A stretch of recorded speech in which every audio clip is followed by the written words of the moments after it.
नमो हरियंदरम नमो सिद्धरम नमो यणं नमो जणं नमो लुसुसानं मे सबजण मुखारो सौपापणाचनं मंगलानं ते सर्वसिद्धमय मंगलम नतारि मंगलम हरियंदर मंगलम सीता मंगलम ताऊ मंगलम केवली बन्नत नमो मंगलम ततारि लोकन्मारि अंदा लोकन्मसिदा लोकन्मसाव लोकन्मकेवली बन्नत नमो लोकन्म ततारि शरणं पौदम ययन्ते शरणं पौदम सिद्धे शरणं पौदम साऊ शरणं पौदम केवली बन्नतम धम्मं शरणं पौदमि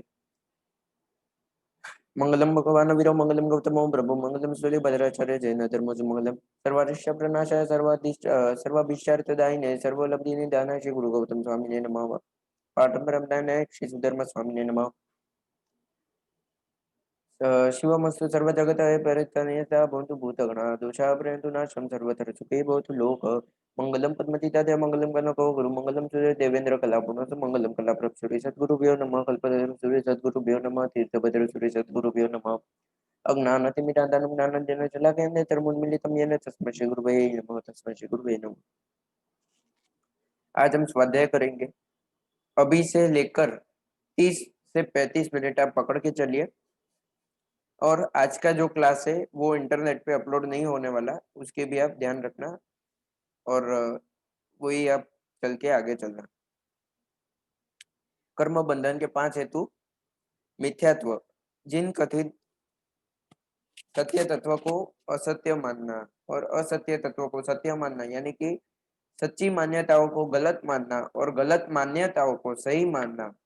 या फिर और एक चीज है, सही तत्व यानी सत्य तत्व में रुचि करना और असत्य तत्व में रुचि करना, सत्य तत्व में अरुचि और असत्य तत्व में रुचि करना, तो यह है मिथ्यात्व। इससे बहुत ही सारे कर्म का बंधन होता है। दूसरा हेतु कर्म बंधन का है अविरति। हिंसा आदि पाप की छूट अथवा सर्ववृत्ति या देशवृत्ति की छूट या सर्ववृत्ति या देशवृत्ति को धारण न करना या उसका पालन न करना, यानी कि अवृत्ति, यह भी पाप का बड़ा कारण है। इसके बाद है कषाय, क्रोध मान माया लोभ, यह 4 कषाय भी पाप के मुख्य कारण है, यानी कर्म बंधन के मुख्य कारण है। प्रमाद, मदिरा, विषय, कषाय, निंद्रा, विकथा। मदिरा यानी कि अल्कोहल, दारू। विषय यानी कि 5 इंद्रियों के विषय, 5 इंद्रियों के राग, 5 इंद्रियों को जो पसंद हो उसमें आनंद करना, राग करना, और जो ना पसंद हो उसमें द्वेष करना, तो यह है विषय। कषाय यानी क्रोधमान माया लोभ। इसके बाद है निंद्रा यानी कि नींद लेना, और विकथा यानी कि जो कथा का आपसे कोई ताल्लुक नहीं या जो कथा से किसी को कुछ फर्क नहीं पड़ता, ऐसी कथाओं का आपको डिस्कशन करना या चर्चा करना, तो या गलत कोई बिना काम के ही चर्चाएं करना, यानी विकथा। यह मदिरा, विषय, कषाय, निद्रा, विकथा, यह सारे प्रमाद का मुख्य कारण है और यह सारे कर्म बंधन का मुख्य कारण है। इसके बाद है योग या 5वां, यानी योग, मन, वचन और काया की प्रवृत्ति। मन की, वचन की और काया, यह 3 से आप जो सोचते हो, बोलते हो और जो करते हो, यह 3 आपकी जो प्रवृत्तियां हैं, यह भी कर्म बंधन के मुख्य हेतु है, मुख्य कारण है। मिथ्यात्व, अविरति, कषाय, प्रमाद, योग, यह 5 कर्म बंधन के मुख्य कारण है। इसके बाद 8 प्रकार के कर्म है। ज्ञानावरणीय कर्म, दर्शनावरणीय कर्म, वेदनीय कर्म, मोहनीय कर्म, आयुष्य कर्म, नाम कर्म, गोत्र कर्म, अंतराय कर्म। ज्ञानावरणीय कर्म आत्मा के गुण को रोकता है। इसके प्रकार है 5। मति ज्ञानावरणीय कर्म, जो मति ज्ञान को रोकता है। श्रुत ज्ञानावरणीय कर्म, जो श्रुत ज्ञान को रोकता है। अवधि ज्ञानावरणीय कर्म, जो अवधि ज्ञान को रोकता है। मनोप्रयोग ज्ञानावरणीय कर्म, जो मनोप्रयोग ज्ञान को रोकता है। और केवल ज्ञानावरणीय कर्म, जो केवल ज्ञान को रोकता है। मति ज्ञान यानी 5 इंद्रिय और मन की सहायता से होने वाला ज्ञान। श्रुत ज्ञानावरणीय यानी शास्त्र का श्रवण पठन करने से जो प्राप्त होता है वह ज्ञान। अवधि ज्ञान यानी इंद्रिय और शास्त्र का वापर किए बिना अपने आप अंतर से होने वाला ज्ञान, यानी कि अवधि ज्ञान। मनोप्रयोग ज्ञान यानी अधिद्वीप समुद्र के अंदर रहे हुए जितने भी संगनी पंचेंद्रिय यानी मन वाले पंचेंद्रिय जीव है, उनके मनोगत भावों को जानना, उनकी मनोगत स्थिति, उनके मन में क्या चल रहा है, यह सब जानना, यानी कि मनोप्रयोग ज्ञानावरणीय कर्म। केवल ज्ञानावरणीय कर्म यानी 4 प्रकार के घाती कर्म जब क्षय हो जाते हैं। घाती कर्म क्या, तो ये आगे आएंगे। 4 प्रकार के घाती कर्म जब क्षय हो जाते हैं तो उससे प्रकट होने वाला ज्ञान और पूर्ण विश्व का संपूर्ण ज्ञान, संपूर्ण विश्व का संपूर्ण ज्ञान, जहाँ पे किसी भी चीज का अज्ञान न हो, तो यह है केवल ज्ञान। केवल ज्ञानावरणीय कर्म केवल ज्ञान को रोकता है। दर्शनावरणीय कर्म, इसके बाद है दर्शनावरणीय कर्म। दर्शनावरणीय कर्म के 9 प्रकार है। जगत के समस्त पदार्थों का जो सामान्य ज्ञान है इसे दर्शनावरणीय कर्म कहते हैं। जगत के समस्त पदार्थों का संपूर्ण ज्ञान इसे ज्ञानावरणीय कर्म कहते हैं। दर्शनावरणीय के चार प्रकार में से चक्षु दर्शनावरणीय, अचक्षु दर्शनावरणीय, अवधि दर्शनावरणीय और केवल दर्शनावरणीय। चक्षु दर्शनावरणीय मतलब जिसके उदय से चक्षु से होने वाले दर्शन यानी चक्षु से होने वाले सामान्य ज्ञान का आपको प्राप्ति नहीं होता। और अचक्षु दर्शनावरणीय कर्म यानी जो चक्षु के अलावा बाकी की इंद्रियों से जो ज्ञान होता है उसकी प्राप्ति नहीं होती। जो हाथ से कान से या मुंह से जो ज्ञान होता है, जीभ से जो ज्ञान होता है, जीभ से आपको स्वाद का ज्ञान होता है, कान से आपको संगीत का ज्ञान होता है, मन से संगीत का ज्ञान होता है, त्वचा से आपको मुलायम है कि कठोर है स्पर्श का ज्ञान होता है आपको। तो अलग अलग जो ज्ञान आंखों को छोड़ के जो पांच इंद्रियों से जो ज्ञान होते हैं, तो यह ज्ञान अवधि ज्ञान, यह पांच इंद्रियों के सामान्य ज्ञान को जो रोकता है यह अचक्षु दर्शनावरणीय कर्म। अवधि दर्शनावरणीय यानी जिसके उदय से रूपी पदार्थों का ज्ञान नहीं होता, सामान्य ज्ञान नहीं होता। यह जगत के जितने भी रूपी पदार्थ यानी कि दिखने वाले पदार्थ है उसका सामान्य ज्ञान नहीं होता, तो यह है अवधि दर्शनावरणीय कर्म। केवल दर्शनावरणीय कर्म यानी यह जगत के समस्त रूपी और अरूपी पदार्थों का सामान्य ज्ञान न होना। इसके बाद है पांच प्रकार निद्रा की। उसमें पहला है निद्रा, अल्प निद्रा, कम निद्रा में बहुत ही अच्छी नींद आना। दूसरा प्रकार है निद्रा निद्रा, ज्यादा नींद लेना फिर भी जब भी उठो तभी आप एकदम थकावट से भरे हो तो निद्रा निद्रा। तीसरा है प्रचला, जिसके उदय से खड़े या बैठे नींद आती है। चौथा है प्रचला प्रचला, जिसके उदय से रास्ते में चलते चलते नींद आती है। और पांचवा है थी नडी, जिसके उदय से जीव जो दिन में सोचता है वह रात को स्वप्न में करता है। समझो मैंने दिन में सोचा कि मेरा किसी के साथ झगड़ा हुआ, मैंने सोचा कि मैं आज इसको, मेरे में ताकत होती तो मैं इसे खत्म कर डालता। मेरे में वास्तविक जगत में ताकत नहीं है, लेकिन रात को स्वप्न में मेरे अंदर मेरी वास्तविक ताकत से 10 गुना ताकत बढ़ जाती है और मैं स्वप्न में उस कार्य को अंजाम देता हूँ। जो कार्य मैंने दिन में सोचा उस कार्य को मैं स्वप्न में अंजाम देता हूँ, यानी कि थी नदी नाम थी नडी दर्शनावरणीय कर्म है। यह निद्रा का पांचवा प्रकार है थी नडी, यानी आप निद्रा के अंदर जो कार्य दिन में सोचा हो उस कार्य को आप अंजाम देते हो। इस निद्रा के अधीन जीव निद्रा में ही ऐसे कठिन कार्य कर लेता है और जागृत स्थिति में संभव नहीं होते। यह कार्य जागृत स्थिति जब भी आप जागते हो तभी संभव नहीं होते, इसलिए निद्रा में आप करते हो। और एक बात, यह थिनडी नाम की निद्रा लेने वाला सभी जीव सीधा नरक नरक गति का बंधन करता है, सीधा नरक में जाता है मृत्यु के बाद। दर्शनावरणीय कर्म ज्ञानावरणीय कर्म पूर्ण हुआ। तीसरा वेदनीय कर्म, जीव को सुख और दुख का संवेदन कराने वाला कर्म यानी कि वेदनीय कर्म। इसमें शाता वेदनीय कर्म और अशाता वेदनीय कर्म ऐसे दो प्रकार है। इसके शाता वेदनीय कर्म यानी जिसके कर्म के उदय से आपको अनुकूलता का अनुभव हो, आपको शाता महसूस हो, आपको जो चाहिए वो मिले, आपको अच्छा लगे, आपको गर्मी ना हो, गर्मी हो तभी हवा आने लगे, जोर तेज हवा आने लगे, आप गर्मी हो तभी एसी चला सको, पंखा चला सको, तो यह सब आप जो कर सकते हो यह शाता वेदनीय कर्म का उदय। अशाता वेदनीय कर्म दूसरा प्रकार है। आपको गर्मी हो रही है लेकिन इधर किधर भी पंखा एसी हवा का कुछ नहीं है, आपको प्यास लगी है लेकिन पानी नहीं है, भूख लगी है लेकिन खाना नहीं है, तो यह अशाता वेदनीय कर्म का उदय और अशाता वेदनीय कर्म का उदाहरण। ऐसा जाने वेदनीय कर्म यानी जिस कर्म के उदय से सुख और दुख का जीव को अनुभव होता है या संवेदन होता है, तो यह वेदनीय कर्म। वेदनीय कर्म के दो प्रकार, शता वेदनीय कर्म और अशता वेदनीय कर्म। इसके बाद है मोहनीय कर्म। मोहनीय कर्म के 28 प्रकार है। मुख्य दो प्रकार है, मिथ्यात्व मोहनीय कर्म, मिथ्याम दुक्रम दर्शन मोहनीय कर्म और चारित्र मोहनीय कर्म। मोहनीय कर्म यानी आत्मा के सत असत के विवेक को शून्य करे, विकृत एवं मूर्छित करे, वह मोहनीय कर्म। आपको मिथ्यात्व वाला बना देता है, जो आपको सही है उसे गलत बताता है, किसी गलत है उसे सही बताता है। पांच इंद्रियों में सबसे खतरनाक इंद्रिय है जीभ यानी कि रसनेन्द्रिय। आठ कर्मों में सबसे खतरनाक कर्म है मौनीय कर्म, ऐसा आप जाने। और पांच महाव्रत में सबसे खतरनाक महाव्रत है तो वह है ब्रह्मचर्य, ऐसे परमात्मा कह के ही गए हैं। तो ऐसे मौनीय कर्म सबसे खतरनाक है, आपको सीधा दुर्गति के स्थान पे लेके जाता है। आप सीधे सीधे सीढ़ियां चढ़ते हो मोक्ष की, लेकिन एकदम ऊपर जाके आपको सीधा सर करके नीचे फेंकने वाला कर्म कोई है तो यह है मौनीय कर्म। यह आपको मोक्ष तक जाने नहीं देता। मौनीय कर्म के 28 प्रकार है। पहला है दर्शन। दर्शन मौनीय कर्म आत्मा के सम्यक दर्शन गुण को रोकता है। चारित्र मोनीय कर्म आत्मा के सम्यक चारित्र गुण को रोकता है। दर्शन मोनीय कर्म के 3 भेद है, मिथ्यात्व मोनीय, मिश्र मोनीय और सम्यक्त्व मोनीय।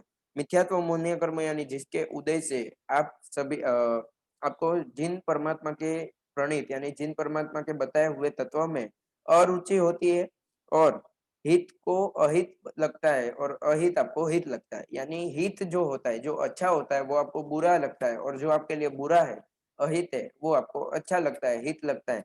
तो यह मिथ्यात्व मोनीय कर्म का उदय। दूसरा है मिश्र मोनीय कर्म, जिसके उदय से जिन कथित तत्वों पर आपको अरुचि तो नहीं होती लेकिन रुचि भी नहीं होती। पहले मिथ्यात्व मोनीय में रुचि भी नहीं लेकिन अरुचि होती है, दूसरे में अरुचि भी नहीं होती और रुचि भी नहीं होती, यानी श्रद्धा भी नहीं होती और अश्रद्धा भी नहीं होती, न राग होता है न द्वेष होता है। तो यह है मिश्र मोनीय कर्म। तीसरा प्रकार है सम्यक्त्व मोनीय कर्म, जिसके उदय से सम्यक दर्शन आप की प्राप्ति आप कर देते हो, उसके बाद भी आपको जिन परमात्मा के आगमों पर, जिन परमात्मा के तत्वों पर, जिन परमात्मा की आज्ञा पर शंका होती है, नौ तत्व यानी कि यह जगत, समस्त जगत के नौ पद, नौ तत्व, शाश्वत तत्व जो अभी आप पढ़ रहे हो, वो तत्व पर आपको यदि शंका हो, आपको अंदर शंका संदेह रह जाता है, तो यह अतिचार रूप है और इसके कारण शायिक सम्यक्त्व की प्राप्ति नहीं होती। तो यह सम्यक्त्व मोहनीय कर्म का उदय है। इसके बाद है चारित्र मोहनीय कर्म। चारित्र मोहनीय कर्म जो हमने पहले पढ़ा, जो चारित्र सम्यक चारित्र गुण को रोकता है, तो इसके 25 भेद है, इसके 16 भेद है कषाय और 9 भेद है नो कषाय, ऐसे कुल मिला के 25 भेद है। कषाय का अर्थ है कष यानी कि संसार और आय यानी लाभ, संसार का लाभ होना उसका नाम है कषाय। संसार का कैसे लाभ होता है, तो संसार आपका बढ़ जाता है, दुर्गतियां बढ़ती जाती है और सारी गतियां जहाँ पे आप घूमते रहते हो यह बढ़ती जाती है, तो यह कषाय है। 16 कषाय है, अनंतानुबंधी कषाय 4 प्रकार के, इसके अंदर 4 प्रकार है, क्रोधमान माया लोभ। ये 4 कषाय उग्र रूप है, अनंत संसार को बढ़ाते हैं, सम्यक्त्व को रोकते हैं और प्राप्त सम्यक्त्व को नाश करते हैं। आपको जो सम्यक्त्व का प्राप्ति हो जाती है उसका नाश करते हैं। सम्यक्त्व क्या है, यह हमने पहले एकदम अच्छे से समझा है, अभी ऊपर ऊपर से ही जा रहे। सम्यक्त्व का नाश करते हैं और जीवन पर्यंत रहता है, नरक गति में ले जाता है। अनंतानुबंधी कषाय नरक गति में ले जाता है और पूर्ण जीवन के लिए रहता है। इसके 4 प्रकार है, क्रोधमान माया लोभ। इसका क्रोध कैसा होता है, तो पर्वत में पड़ी हुई दरार के समान जो कभी भी भरता नहीं। इसका मान है पत्थर के स्तंभ जैसा जो कभी झुकता नहीं। माया है बांस के जड़ जैसा, बांस यानी बांबू, इसकी जड़ जैसा, उसकी जड़ ऐसी है जो कभी भी सीधी नहीं होती, वक्रता को कभी छोड़ती नहीं, ऐसी इसका माया है अनंतानुबंधी का। और लोभ किरमजी रंग जैसा जो कभी मिटता नहीं। किरमजी नाम का एक रंग है, यह कभी मिटता नहीं है, यह हमेशा वाला एक परमानेंट कलर इसे कहा जाता है। दूसरा है अप्रत्याख्यानीय कषाय। अप्रत्याख्यानीय कषाय, इसके भी 4 प्रकार, क्रोध मन माया लोभ। ये 4 प्रकार के कषाय आपको व्रत पचकान आदि करने से रोकते हैं, आपको करने नहीं देते, कुछ ना कुछ बाधा डालते रहते हैं। यह 1 वर्ष तक ज्यादा से ज्यादा रहते हैं और तिरंज गति में लेके जाते हैं। अप्रत्याख्यानीय का क्रोध कैसा होता है, तो पृथ्वी में पड़ी दरार जैसा, जो बहुत सारी प्रयत्न करो उसके बाद शांत हो। नॉर्मल धरती में जो दरार पड़ती है उसे बहुत प्रयत्न करो उससे शांत हो जाती है। इसकी इसका मान कैसा है, तो अस्थि हड्डी के जैसा।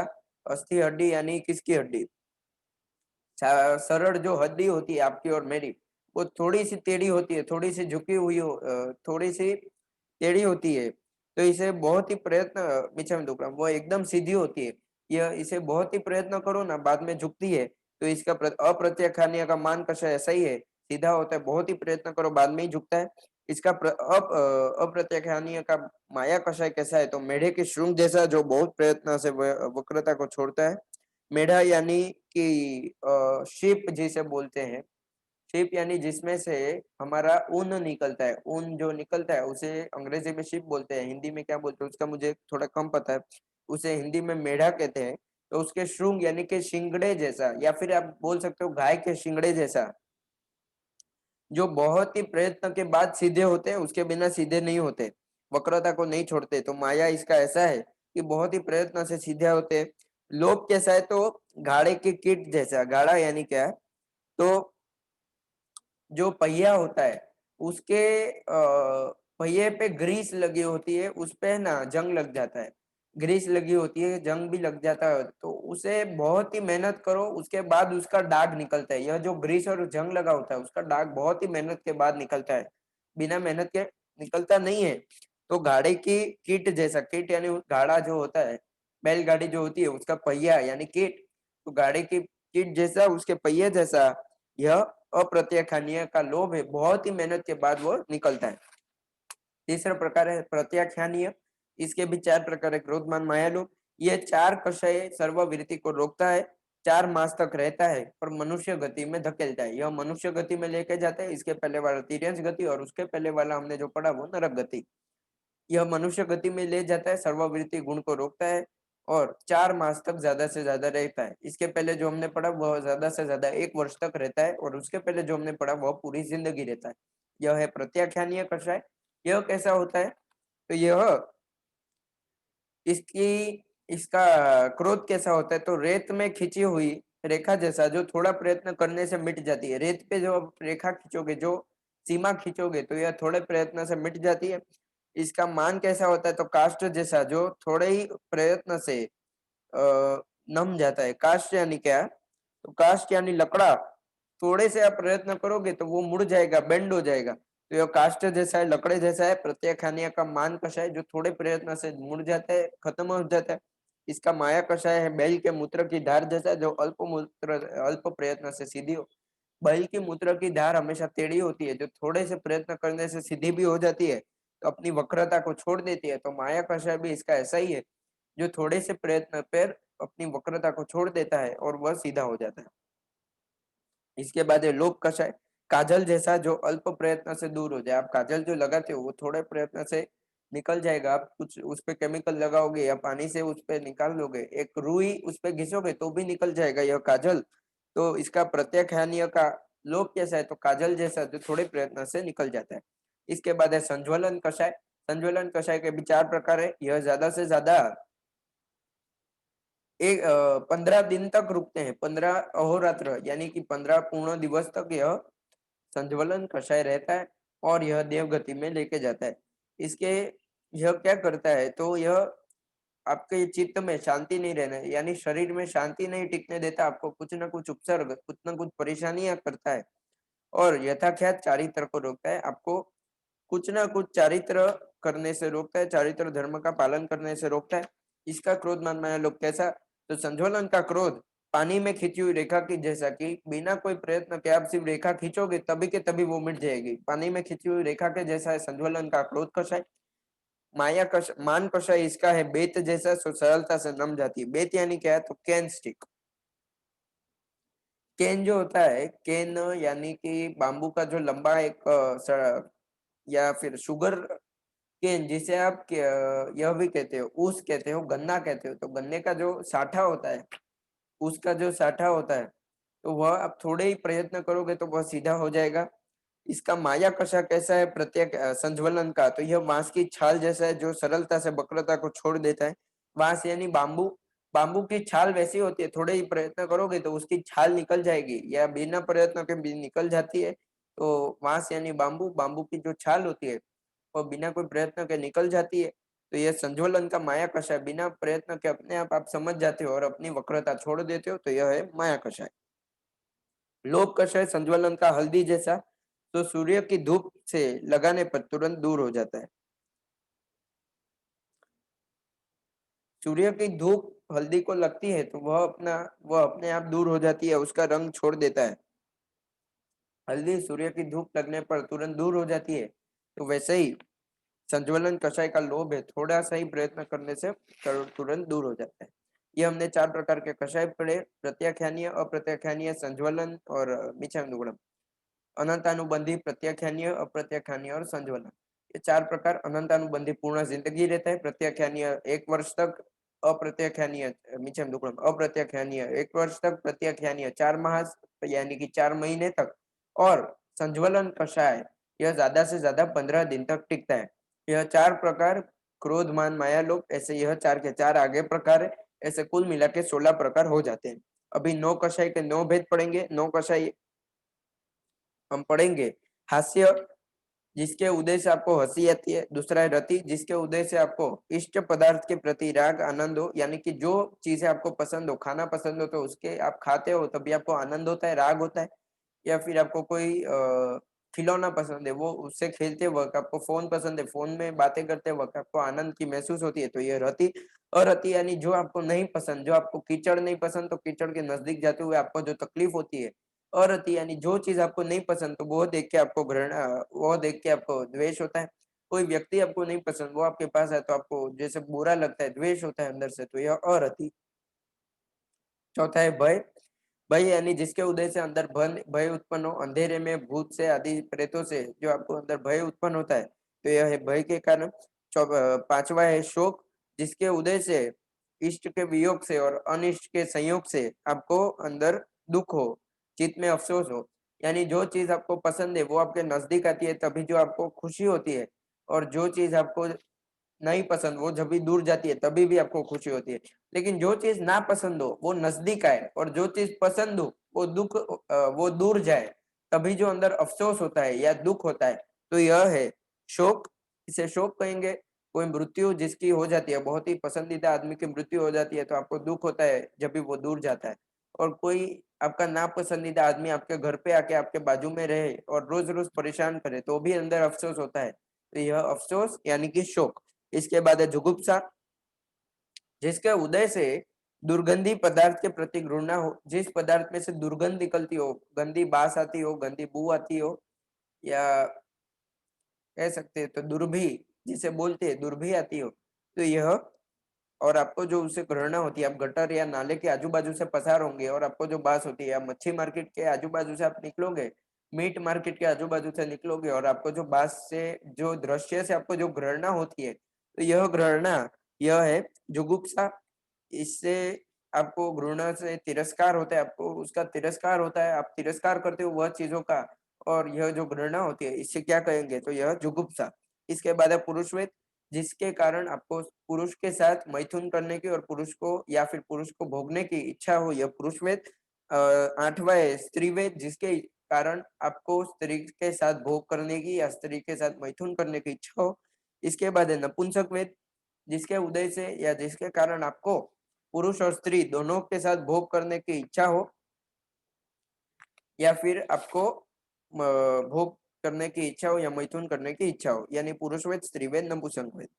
ये तीन हमने पढ़ लिए। ये 9 कषाय पढ़े, और इसके पहले हमने 4 प्रकार यानी कि अनंतानुबंधी, अप्रत्याख्यानीय, प्रत्याख्यानी और संज्वलन, ऐसे कुल मिला उसके 4 यानी कि 16 प्रकार, और 9 कषाय के 9 प्रकार, ऐसे कुल मिला के 25 प्रकार चारित्र मोनीय कर्म के अभी हमने पढ़े। अभी आयुष्य कर्म। आयुष्य कर्म जिसके उदय से जीव नरक, देवगति, मनुष्य गति और तिरंज गति, यह 4 गतियों में घूमता रहता है, फेरे खाता है, तो यह आयुष्य कर्म का उदय। कुल मिला के आयुष्य कर्म के 4 भेद है, नरकायु, तिर्यंचायु, मनुष्यायु, देवायु। यह 4 है ये 4 प्रकार है।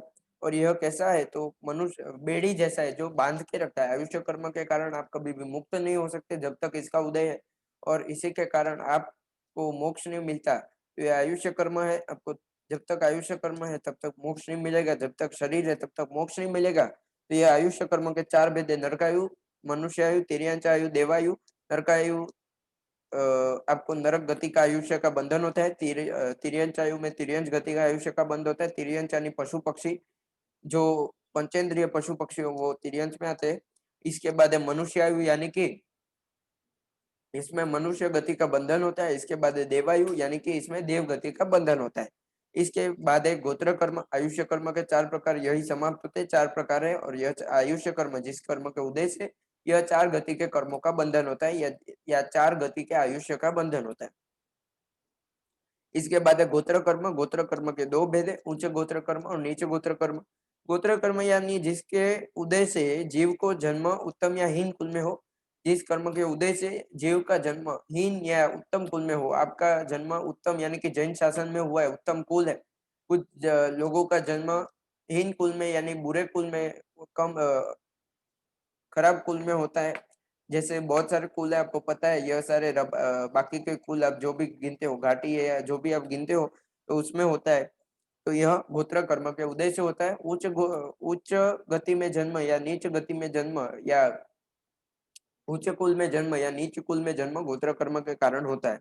उच्च गोत्र कर्म यानी जिसके उद्देश्य से उत्तम कुल में जन्म हो या सर्व का आदरणीय बने। कभी कभी ऐसा होता है, कोई व्यक्ति नीच गोत्र का होता है, नीच कुल का होता है, लेकिन सभी को आदरणीय बनता है, सभी को वह चहिता होता है, सभी उसका आदर सम्मान करते हैं, तो यह भी उच्च गोत्र कर्म के कारण ही है। कभी कभी उसका जन्म नीच गोत्र में होता है, फिर भी उसका सभी आदर सम्मान करते हैं, तो यह उच्च गोत्र कर्म का उदय। या फिर उसका जन्म अच्छे कुल में, उत्तम कुल में होता है, तो भी उच्च गोत्र कर्म का उदय। तो उच्च गोत्र कर्म का उदय क्या क्या करवाता है? या तो उत्तम कुल में जन्म देगा, या फिर आप नीच या हीन कुल में जन्म लेते हो, फिर भी आप सभी को आदरणीय बनते हो। कभी कभी ऐसा भी होता है, आप अच्छे कुल में जन्म भी लेते हो और सभी को आदरणीय भी बनते हो, तो यह भी उच्च गोत्र कर्म का उच्च गोत्र कर्म का उदय ही है। इसके बाद है नीच गोत्र कर्म, जिसके उदय से आपका हीन कुल में जन्म होता है और सब आपका तिरस्कार करते हैं। या तो सब आपका तिरस्कार करते हैं या आपका खराब कुल में जन्म होता है, तो यह किसके कारण? तो नीच गोत्र कर्म के कारण है। तो यह गोत्र कर्म दो प्रकार का, उच्च गोत्र और नीच गोत्र कर्म, जिसके उदय से उत्तम कुल में जन्म होता है या फिर आपका हीन कुल में जन्म होता है, या फिर आप सभी के आदरणीय बनते हो या सभी के तिरस्कार करने लायक बनते हो, तो यह दो कर्म के कारण, गोत्र कर्म और आयुष्य कर्म। इसके बाद है अंतराय कर्म। अंतराय कर्म के 5 भेद है: दानांतराय, लाभांतराय, भोगांतराय, उपभोगांतराय, वीर्यांतराय। दानांतराय यानी जिसके उदय से आपको दान देने में आपत्ति आती है, आप दान दे, आपके पास शक्ति हो फिर भी आप दान नहीं देते, आपको शक्ति हो, आपको दान के लाभ के बारे में पता हो, फिर भी आप दान देने से कतराते हो, आप दान नहीं दे पाते, तो यह है दानांतराय कर्म। दूसरा है भोगांतराय कर्म, मिच्छम तोड़म, लाभांतराय कर्म। इसके अंदर आप मेहनत करते हो, आपके पास योग्य सामग्री होती है, लेकिन आपको रिजल्ट नहीं मिलता, यानी कि परिणाम अच्छा नहीं मिलता। इसका उदाहरण अच्छा मैं देके समझाता हूँ। पुस्तकें हैं आपके पास, परीक्षा है, आपने पुस्तकों में पढ़ के एकदम मेहनत की और परीक्षा दी, लेकिन परीक्षा में परिणाम यानी कि रिजल्ट अच्छा नहीं आया, तो यह आपका लाभांतराय कर्म का उदय। आप अच्छे से मेहनत करोगे, आपके पास पुस्तकें यानी कि सामग्री है, आप अच्छे से मेहनत भी कर रहे हो, फिर भी परिणाम अच्छा नहीं आ रहा है, तो यह लाभांतराय कर्म का उदय। इसके बाद है भोगांतराय कर्म, जिसके उदय से भोग्य सामग्री हो, यानी भोग यानी क्या? जिसका पाप, जिस चीजों में से एक ही बार भोग लिया जा सके उसे भोग्य सामग्री कहते हैं। जिस कर्म के उदय से आप भोग्य सामग्री होने के बावजूद उसका भोग नहीं ले सकते, जैसे कि पानी, खाना आदि, उस आपके पास सभी है, खाना है, पानी है, लेकिन उसे खाने का समय नहीं है। कुछ लोग है हॉस्पिटल में एडमिट हो जाते हैं, खाना है, पानी है, दौलत है, लेकिन उन्हें मुंह में से कुछ डॉक्टर देने नहीं देता है, उसे अलाउड नहीं होते वो पेशेंट को, तो यह भोग्य भोगांतराय कर्म का उदय। उसके बाद है उपभोगांतराय कर्म। इसके उदय से आपके पास स्त्री हो, वस्त्र हो, अलंकार हो, मकान हो, लेकिन फिर भी आप उसका उपयोग नहीं कर सकते। अभी कैसा समय है? आपके पास सोना है, लेकिन सोना पहन के आप बाहर भी नहीं निकल सकते, ऐसा समय, तो यह उपभोग्य सामग्री है। उपभोग्य सामग्री यानी ऐसी सामग्री जिसका उपभोग बार बार लिया जा सके, तो इसे उपभोग्य सामग्री कहते हैं। तो जिस कर्म के उदय से आप बाहर, आपके पास उपभोग्य सामग्री हो, यानी कि स्त्री, मकान, कपड़े, अलंकार आदि सभी को, वस्त्र आदि सभी को उपभोग्य सामग्री में गिना जाता है, क्योंकि आप बार बार उसका उपभोग ले सकते हो। लेकिन होने के बावजूद यदि आप उसका उपभोग ना ले सको, घर है लेकिन घर का फायदा नहीं, गाड़ी है लेकिन गाड़ी का फायदा नहीं, आप वापर नहीं सकते, तो यह उपभोगांतराय कर्म का उदय। अंतिम में वीर्यांतराय कर्म। वीर्यांतराय कर्म के उदय से आप आपके वीर्य का उपयोग नहीं कर सकते। वीर्य यानी आत्मिक शक्ति, आपके अंदर वीर्य रहा हुआ है, लेकिन उस वीर्य का यदि आप उपयोग नहीं कर सकते, तो यह है वीर्यांतराय कर्म का उदय। वीरेंद्र कर्म का उदय। आप युवान हो लेकिन फिर भी आप तप नहीं कर पा रहे हो, अभी अम्बिल की होड़ी आएगी तभी भी आप तप नहीं कर पा रहे हो, तो यह है वीर्यांतराय कर्म का उदय। आप निरोगी हो फिर भी तप नहीं कर रहे हो, युवान हो फिर भी तप नहीं कर रहे हो, चौव्यार नौकरसी आदि नहीं कर रहे हो, यानी आप आपकी आत्मिक शक्ति का उदय वापर नहीं कर रहे हो। गिरिराज पे चढ़ने की शक्ति है, शत्रुंजय पे चढ़ने की शक्ति है, फिर भी डोली करके जा रहे हो, यानी कि आप आपके वीर्य का उपयोग नहीं कर रहे हो, आत्मिक शक्ति का उपयोग नहीं कर रहे हो, तो यह वीर्यांतराय कर्म का उदय। इसके बाद है नाम कर्म, हमारा अंतिम, जो आज हमारे लिए अभी सिर्फ 3 से 4 मिनट में पूर्ण करेंगे। नाम कर्म में कुल मिला के 103 भेद है, उसमें हम पिंड प्रकृति के भेद में अभी है, कल आगे बढ़ेंगे। नहीं, शायद से हमने पूर्ण कर दिया, पिंड प्रकृति भी पूर्ण हो गया। नाम कर्म के 103 भेद, प्रत्येक प्रकृति, त्रस दशक, स्थावर दशक, पिंड प्रकृति।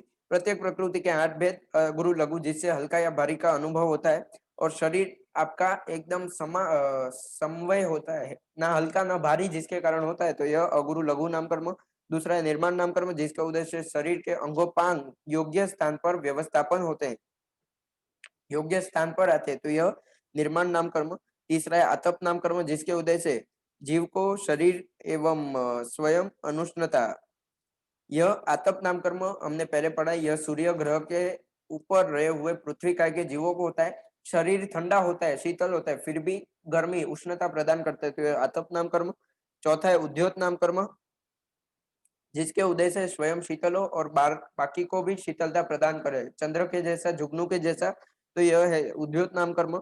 इसके बाद है पराघात नाम कर्म, जिसके उदय से बलवान जीव आपसे हार जाता है। आप बलवान नहीं हो, आपसे भी बलवान जीव जो है वो भी आपसे हार जाता है और आपका दूसरों पे प्रभाव पड़ता है, तो यह पराघात नाम कर्म। उपघात नाम कर्म यानी कि आपको कभी कभी आपको पता है किसी की एक उंगली ज्यादा होती है, किसी के दांत ज्यादा होते हैं, आदि जो भी है, उससे आपको जो तकलीफ होती है या आपको उससे पीड़ा होती है, तो यह उपघात नाम कर्म। एक उंगली मेरी ज्यादा होती है, उससे मुझे यदि पीड़ा होती है, तो यह उपघात नाम कर्म का उदय। इसके बाद है उच्छ्वास नाम कर्म, जिसके उदय से जीव को श्वास लेने में या और छोड़ने में, यानी कि श्वास ग्रहण करने में, श्वासोश्वास ग्रहण करने में और उसका विसर्जन करने में जीव को शक्ति मिलती है, जिसके कारण आपको वह करने में, श्वासोश्वास लेने में और छोड़ने में शक्ति मिलती है, तो यह है उच्छ्वास नाम कर्म। और आठवां है तीर्थंकर नाम कर्म, जिसके उदय से तीर्थंकर नाम कर्म, यानी कि जिसके उदय से आप तीन भुवन के नाथ बनते हो, तीन भुवन को तारणहारे बनते हो और तीर्थंकर पद की प्राप्ति करते हो, तो यह तीर्थंकर नामकरण है। इसके बाद है त्रस दशक। त्रस दशक के 10 भाग है। त्रस यानी कि जिस कर्म के उदय से जीव त्रसपणा, हलन चलन करने वाला जीव बनता है। दूसरा है बादर, जिस कर्म के उदय से जीव को ऐसे शरीर की प्राप्ति हो जो एक या अनेक हो, फिर भी आपको आंखों से दिखता है, एक हो फिर भी आंखों से दिखाई देगा और अनेक हो फिर भी आंखों से दिखाई देगा, ऐसे शरीर की प्राप्ति होगी बादर में। तीसरा है पर्याप्त, जिस कर्म के उदय से जीव अपने योग्य पर्याप्तियां पूर्ण करता है, तो यह है पर्याप्त। पर्याप्ति 6 प्रकार की, आहार पर्याप्ति, बाद में आहार पर्याप्ति, शरीर पर्याप्ति, इंद्रिय पर्याप्ति, श्वासोश्वास पर्याप्ति, भाषा पर्याप्ति और मन पर्याप्ति, ऐसे 6 पर्याप्ति। इसके बाद है चौथा प्रत्येक। प्रत्येक यानी जिस कर्म के उदय से जीव को एक ही शरीर मिले, यह है प्रत्येक, यानी एक जीव को एक ही शरीर मिलता है, तो यह प्रत्येक नाम कर्म। यह त्रस देशक का चौथा प्रकार। बाद में स्थिर, जिस कर्म के उदय से आपको हड्डी, दांत आदि जो भी है वह एकदम स्थिर, अच्छे हट्टे घट्टे प्राप्त होते हैं, अच्छे वाले प्राप्त होते हैं। इसके बाद है शुभ नाम कर्म, जिस कर्म के उदय से जीव के नाभि के ऊपर के जितने भी अंग है या अंगोपांग है, उसमें शुभ प्रशस्त होते हैं, जिसका स्पर्श दूसरों को आनंद प्रसन्न होता है। नाभि के ऊपर के अंगोपांग से दूसरों को स्पर्श हो तो आनंद, उन्हें आनंद का अनुभव होता है। इसके बाद है सुभग, जिस कर्म के उदय से जीव उपकार नहीं करने पर भी सर्व को प्रिय होता है। इसके बाद है सुस्वर, जिस कर्म के उदय से जीव मधुर स्वर की प्राप्ति होती है, यानी कि वो जो बोलता है उसकी आवाज मीठी होती है, मधुर स्वर की प्राप्ति होती है। इसके बाद है आदेय, जिस कर्म के उदय से वो कुछ भी बोले, सही बोले या गलत बोले, लेकिन फिर भी सबका मान्य होता है। इसके बाद है यश नाम कर्म, जिस कर्म के उदय से जीव को यश मिलता है, कीर्ति मिलती है। इसके बाद है स्थावर दशक के 10 प्रकार। इसमें पहला है स्थावर नाम कर्म, जिस कर्म के उदय से जीव को स्थावरपणा का प्राप्ति होती है, जिसमें वह हलन चलन नहीं कर पाता। दूसरा है सूक्ष्म नाम कर्म, जिस कर्म के उदय से वह एक या अनेक शरीर जब भी साथ में आ जाए, उसे ऐसा शरीर मिलता है जो एक या अनेक भी साथ में आ जाए फिर भी चर्म चक्षु यानी आंख से नहीं दिखाई देते। तीसरा है अपर्याप्त, जिस कर्म के उदय से जीव अपने योग्य पर्याप्तियां पूर्ण नहीं करता है। चौथा है साधारण, जिस कर्म के उदय से जीव एक शरीर के अंदर अनेक असंख्य अनंत जीव हो, एक शरीर के अंदर अनंत जीव हो, तो इसे साधारण जीव कहा जाता है। पांचवा है अस्थिर, जिस कर्म के उदय से जीव की जीभ, हड्डियां आदि अच्छी ना हो, अस्थिर हो। छठा है अशुभ, जिस कर्म के उदय से नाभि के नीचे के जितने भी अंगोपांग है उसका दूसरे को यदि स्पर्श हो तो उन्हें दुख या खराब लगे, उन्हें शोक हो, अच्छा ना लगे, अप्रीति हो। सातवां है दुर्भग, जिस कर्म के उदय से आप किसी पे उपकार ना आपने किसी पे उपकार किया हो फिर भी वह आपसे दूर भागे, आपको अच्छा ना लगे। इसके बाद है दुस्वर, इस कर्म के उदय से आप कठोर या अरुचिकर स्वर मिले, आपको अच्छे स्वर ना मिले, आपकी आवाज अच्छी ना हो। इसके बाद है अनाद्य, जिस कर्म के उदय से आप युक्ति युक्त वचन भी बोले फिर भी सभी सभी को अमान्य हो, अच्छे से अच्छा आप कुछ सुझाव दे फिर भी सभी को अमान्य हो तो अनाद्य। इसके बाद है अपयश, जिस कर्म के उदय से आप कुछ भी अच्छा कर लो फिर भी आपको सभी से सबकी अपकीर्ति मिलती है, आपको कीर्ति नहीं मिलती, यश नहीं मिलता। इसके बाद है चार गति। चार गति है मनुष्य गति, देव गति, तिर्यंस गति, नरक गति। जाति पांच, एकेंद्रिय, बेंद्रिय, तेंद्रिय, चौरेंद्रिय, पंचेंद्रिय। शरीर, इसके भी पांच प्रकार, औदारिक शरीर, वैक्रिय शरीर, आहारक शरीर, तेजस शरीर, कार्बन शरीर।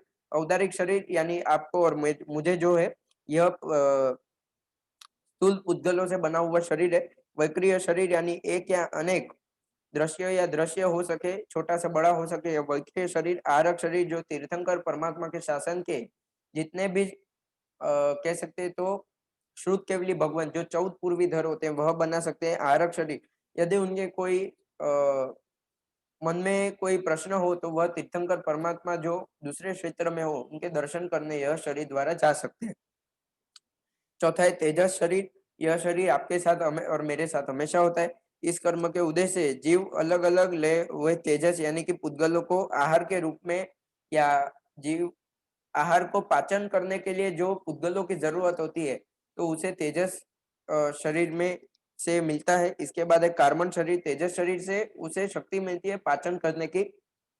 पांचवा है कार्बन शरीर यानी जीव को कर्म के पुद्गल या कर्म जो जीव को चिपक के रहे हुए होते हैं, जो कर्म के साथ जीव जीता है, यह कर्म कार्बन शरीर का एक विभाग है। कार्बन शरीर कर्मों के सारे पुद्गलों का जो जत्था है तो इसे कार्बन शरीर कहते हैं। तेजस शरीर, कार्बन शरीर और औदारिक शरीर, यह तीन में से कार्बन शरीर और तेजस शरीर हमारे सभी के साथ जब तक हम सिद्ध नहीं होंगे तब तक रहेगा। औदारिक शरीर और वैक्रिय शरीर आप अलग अलग भाव में प्राप्त कर सकते हो। इसके बाद है अंग उपांग, अंग के अंदर हाथ पांव पैर आदि आता है। पेट सीना और उपांग के अंदर हाथ और पांव की जो रेखाएं होती है यह आती है। यह देख सकते हैं हाथ और पांव की रेखाएं जो होती है यह आती है, तो यह उपांग के अंदर। अंग और उपांग यानी जिस कर्म के उदय से अंग उपांग की प्राप्ति हो तो यह अंग और उपांग है। हमने 5 प्रकार के संघातन और 5 प्रकार के संगायन भी पढ़े थे। 5 प्रकार के संघातन यानी औदारिक संघातन, वैक्रिय संघातन, आहारक संघातन, तेजस संघातन और कार्बन संघातन। जिस कर्म के उदय से शरीर शरीर के नाम से ही उनके 5 संघातन है। यह गृहीत औदारिक और पुद्गलों को एकत्रित करे उसे संघातन कहते हैं। जो हाशिया और तृण समूहों को एकत्रित करे यानी गोंद जब भी 2 लकड़ी के टुकड़ों को एकत्रित करता है वैसे ही 2 प्रकार के पुद्गलों को एकत्रित करता है उसे संघातन कहा जाता है। आज के लिए यहीं पे समाप्त करेंगे। कोई भी भूल चूक हुई हो तो मिच्छामि दुक्कडम, समय भी हमारा समाप्त हो चुका है। धन्यवाद। बाकी का जो भी कुछ रहा हुआ है वो अभी-अभी हमने किया हुआ है, इसलिए आज वापस नहीं ले रहा हूँ। सर्वमंगल मंगलम सर्वकल्याण कारणम प्रधानम सर्वधर्माणाम जैनम जयति शास्त्रम।